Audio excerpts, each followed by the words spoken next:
Hi there people, it's Fresh Mark Sense with another fresh review.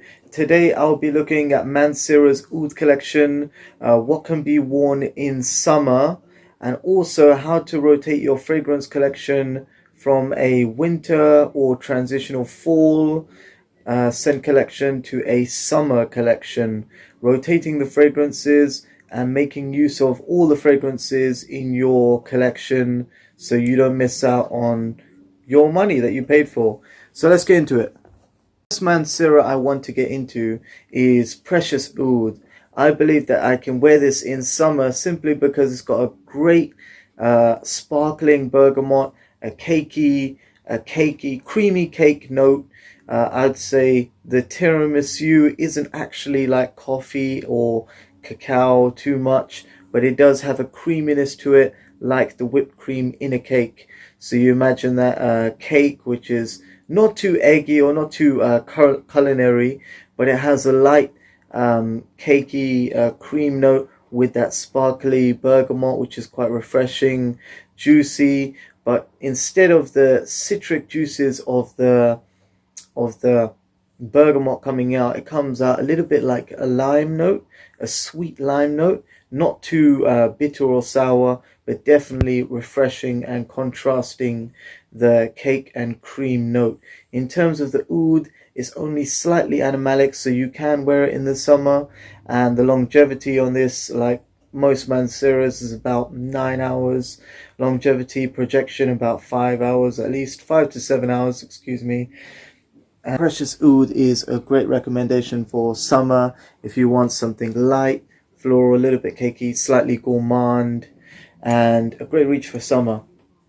The next I'm going to go into is something Oud Vanilli by Mancera. This actually brings some warmth and you can wear it in mainly winter and fall, but I'd only recommend it for summer if you want to bring some warmth and after it's toned down. If you're wearing it the whole day, and you want something to bring some warmth without being too cloying or too sweet, this is a great recommendation for summer. If you're going out on a warmer day and you wanted to bring some more sophistication and warmth and a cozy sort of vibe with the cardamom, saffron, very sweet cardamom, a little bit punchy pepper at the top. I would say that the vanilla takes prominence in its earthy notes. I've gone over this before, but I'd say if I was to add anything to my previous review, I'd say the creamy sandalwood is most prominent out of all of the Manceras. The creamy warmth of it is definitely something to wear if you're on a summer night or summer daytime casual sort of stroll. I can imagine this wearing like to a picnic or something, like a very cozy atmosphere, family atmosphere, or it could be an intimate atmosphere and very memorable atmosphere. So Oud Vanilli, check it out for warmth in summer. Now let's get on to the challenging one.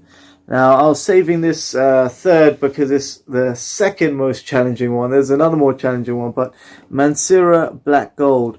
Now some people say, oh, I can't, I find this not challenging at all when it comes to the office place. It's a great down reach, but it is quite dark. It does remind me a little bit of Tom Ford Noir in the dark leather characteristics.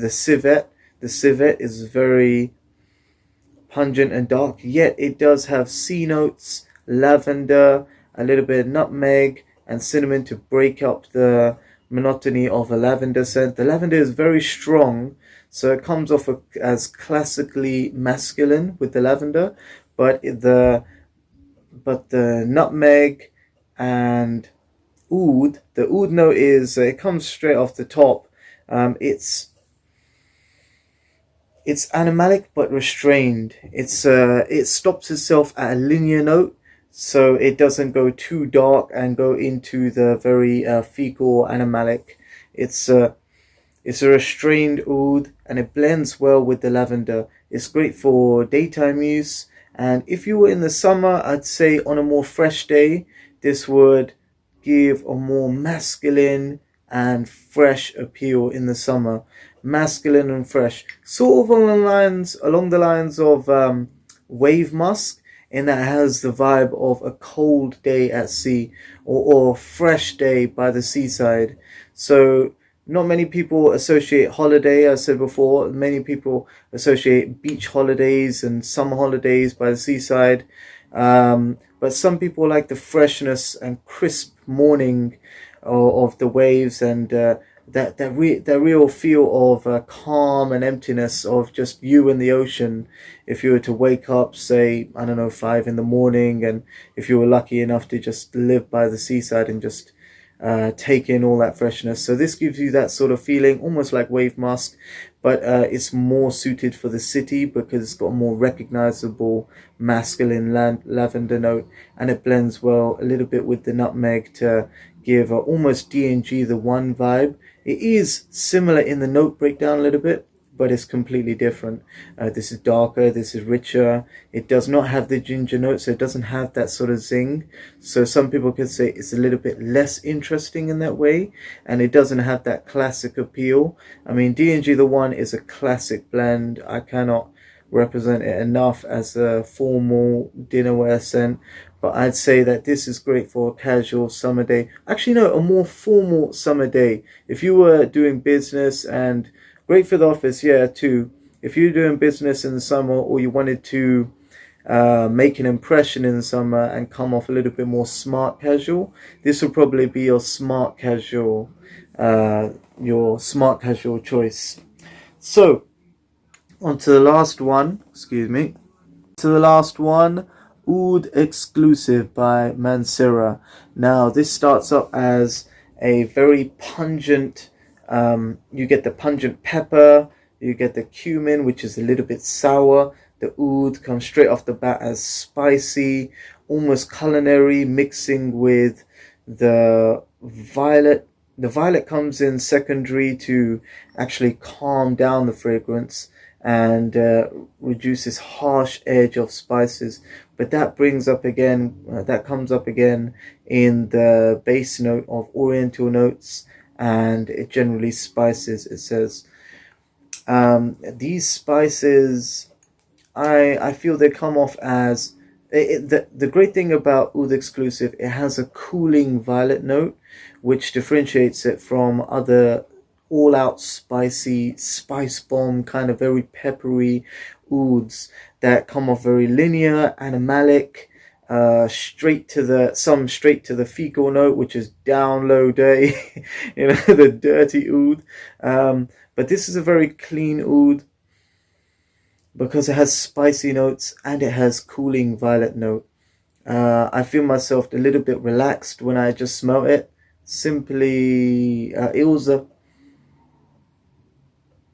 okay. There's violet, cumin, oud, and pepper. You can smell that off the top, and when you spray it, that's what you get for the first, say about 15 minutes. But then it really, it tones down on the skin, and it turns into it's still got the sharp spice of the oriental notes mixed with the oud, but it does have a very formal, restrained, almost, I wouldn't say ambery, but sour incense. That's it. It's got like a sour incense note that mixes with the creamy violet, and a slight sharpness of that oud with the oriental note, and that really comes off in the base as the dry down. So I'd say that you can use this if you wanted to, in the setting of you make an impression outside, if you were going past and you wanted to leave a nice scent trail, like a spicy, interesting, alluring. It gives that. What I really like about the base of this and the whole fragrance, it has an almost dark, rich leather note. And when I spray it on the skin, that's one thing I was missing. I was thinking, am I going to spray this because it was lasting all day? And I thought, let's go with it. I put my money where my mouth is. This is, well, it's supposed to be summer, but it suddenly went cold. So this is why I'm recommending this for the summer transitional months where it might be a little bit cold, transitioning from rain to sun, rain to sun. Sometimes it's like that in Britain, and you want something just it would give the warmth in the rain, and it would give a little bit spicy, ambery touch, leatheriness in the sun. The sun. So it'd be like you're sort of tanned out. You're tanned out in the sun, and you've got your spices around you. You probably just it's like a I mean, it's like in the sun, you'd be like having a picnic with Nando's sort of vibe, and in the rain, you'd still have a fire beside you. It's got those two characteristics. It's got that summer spiciness vibe, which is almost homely because of the cumin, and makes you reminisce of those more casual vibes outside. But indoors, it gives a sense of warmth and a slight seriousness with the leather. So that's sort of the duality of this fragrance. I was trying to differentiate between the characteristics, but you really see the characteristics in the warmth and in the rain. So I've worn this for a while, and just smelling it reminds me of both those times where I had that warmth in the cold, and when I was out in the summer, when I was out in the heat. I went out in the heat a little bit, once or twice, and I got a nice sort of ambery leather fragrance. So I enjoyed it, but go light on the trigger in summer because it is a powerful fragrance. So these are 4 fragrances that you could wear in summer. Now let's get to the second part of the fragrance, which is the fragrance review, which is how to organize your fragrances. Alright, this is a little taster of how I organize my fragrances.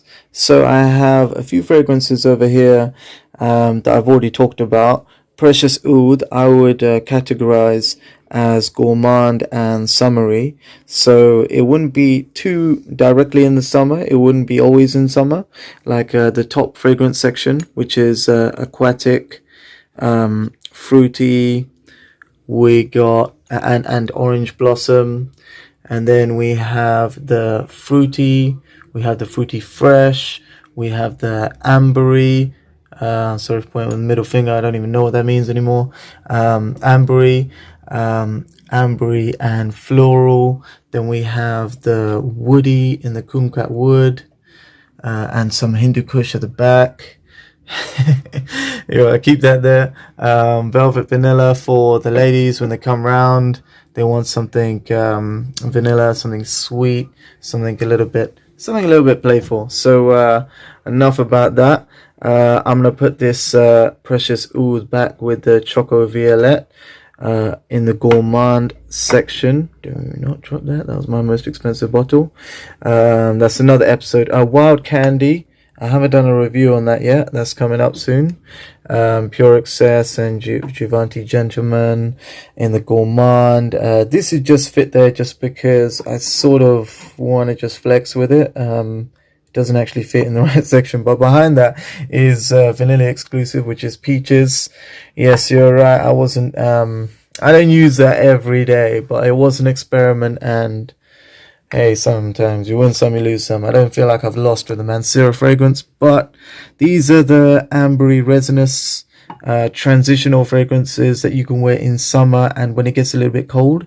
So here you got a bit of coffee, you got the warm apple and resinous biscuit sort of flavor, you got Sauvage Eau de Parfum. That's a 200ml. I sort of splashed out on that one, but anyway, that has a resinous frankincense note, blood orange cinnamon, blood orange and cardamom, and this got that peach and freshness of the sage. Then we go into the leathery fragrances are still there, but most of the leathery fragrances have gone down there. These are the the winter fragrances. Sorry for this. This is why I haven't actually been doing many videos, because I distracted myself by doing a few mixes. I would recommend everybody to get little mixer bottles like this, 10 ml. It has a great spray on it. I don't actually know what's in it, so I need to start labeling. I only know one by Blue Mix, but I like to mix. Oh, here we go. So let's get that out of the way. And so we still got leathery fragrances. We got the sage. We got some freshness for summer with the Dior Homme Intense. You can't see that. And the light gourmands that you can wear in some of the summer fresh ones and the summer warm ones, so summer night. And so these would be like summer night, I would say, simply because they have the gourmand aspect from above. Like this one, this would have gone in the gourmand, but this sort of didn't have the space, and the warmth of it categorized it as a summer night scent. Interestingly enough, I still have one boozy scent in the collection. Oh my god, hopefully I don't drop this. Okay. So I still keep the brandy Azarabo Homme Intense. It has brandy, vetiver, and cinnamon straight up there. I'm going to try and drop that back in without doing it. Recommendation for people: when you got this many fragrances, you should actually use one hand to sort of hold it, another hand to pick it. So yeah. And spoiler alert, this is the newest fragrance. I'm going to do a review on that Tom Ford Gold Parfume, but I really want to do it when the original comes through, not the spoiler alert. So these fragrances are going back. The Oud Vanilli, this is going into the resinous section, or no, yes, the resinous section. As I said before, if you want to add some more warmth, if you want to mix one of these resinous section with some more resin, that would be, it might be too much, but you could do the resin with a fresh one. You know, like things match, and sometimes opposites match too. I'd probably go for a fresh with a gourmand, or I could go for a leather with another fresh one. So I could add some raspberry with this lemon, and it would be like a lemonade with cashmere, so the smoothness of cashmere wood in there.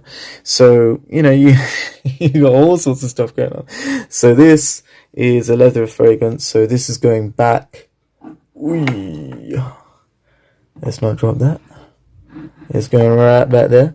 And then this is a leather fragrance which is a bit heavier that I use for winter. Oh my god, I almost dropped that. So some people have GoFundMe and they want other people to pay for their fragrances, and they get free fragrances and stuff. I actually don't have any free fragrances. I just buy all of these simply because I believe that they're great fragrances. So anyway, this is how I organize my fragrances. You got the ouds and stuff at the back, and you got those gourmands, you got the ambery fragrances, you got the leather, you got more ambery resinous summer fragrances, which is a bit more fresh, the aquatic, the floral orange blossom, and the fruity. So you've got it all here for summer. And if I don't have any fragrances over here that you've seen before, it's because I moved them back into a place which you can't see them right now, but it's just a big box, and I'll be selling the ones that I don't use, because I've seen a little cleaning program, and it was a little Japanese lady. It was quite funny. She says, if it don't spark a joy in your life, it's it's not worth it. So I thought, you know what, does this spark a joy in my life? And I said, if it don't spark joy, it's going in the basket for later. And if I really haven't used it, it's going to be sold. And I'm starting to sell fragrances that I don't use, so I only have nice fragrances in my collection with me right now. And then I keep the others away for rotation in another day, like a little squirrel holding the best winter nuts for later. So I hope you enjoyed that comprehensive video about fragrances, how to use them, and how to maintain your fragrance collection. If I bored you with this, please let me know. But I thought I'd go over the topics, so I just do it once, and If I bore you, you don't have to repeat the video. That's the great thing about it. And if you missed anything, you could just repeat that. But any questions are welcome. But I'd really want you guys just to think about organizing your fragrances and using them seasonally, because there are some people who say, I can wear this anytime, and if they feel that they can wear a fragrance anytime, good for them. But most of the time, you'd like different fragrances depending on the season. So to get the most out of your collection, organize your fragrances and stay fresh. Take care.